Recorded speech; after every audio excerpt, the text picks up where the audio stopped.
আল্লাহ তাআলা সূরা বাকারার ৬৮ নম্বর আয়াতে বলেছেন, তারা বলল, তুমি আমাদের জন্য তোমার রবের নিকট দোয়া করো, তিনি যেন আমাদের জন্য স্পষ্ট করে বলে দেন যে গাভীটি কেমন হবে।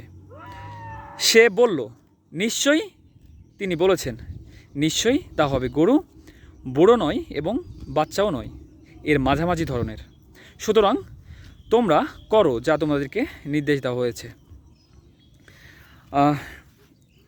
মুসা আলাইহিস সালামের আমলে তার কওমের মধ্যে একটা বিত্তশীল ব্যক্তি ছিল, যার উত্তরাধিকারী হিসাবে কেউ ছিল না, শুধুমাত্র একজন ভাইপো ছাড়া।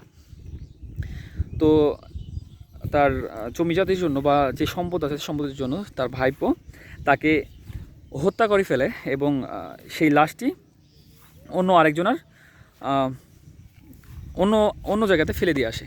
এবং পরের দিন যখন তার হত্যাকারীকে খোঁজার জন্য সবাই চেষ্টা করে এবং একে অপরকে দোষারোপ করে, তখন মুসা আলাইহিস সালাম বলল যে তোমরা একটা গাভী জবের করো, এটা আল্লাহর নির্দেশ। এবং সেই গাভীর একটা টুকরা দিয়ে মৃত ব্যক্তির গায়ে যদি বাড়ি দাও বা ইয়ে করো, তাহলে মৃত ব্যক্তি জীবিত হবে, জীবিত হয়ে তার হত্যাকারীকে তার নাম বলে দেবে।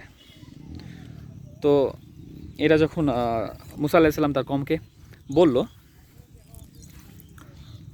তো তার কওম তখন আবার মুসা আলাইহিস সালামকে বলল যে তোমার রবের কাছে তুমি দোয়া করো সেই গাভীটি কেমন হবে সেটা বলে দেওয়ার জন্য। তারপরে এই আয়াতটি নাজিল হয়। সবাইকে বোঝার মতো তৌফিক দান করুক। সবাই ৫ ওয়াক্ত নামাজ পড়বেন এবং আল্লাহ যা পাঠিয়েছেন তার উপরে আমল করার চেষ্টা করবেন এবং আল্লাহ হাফেজ।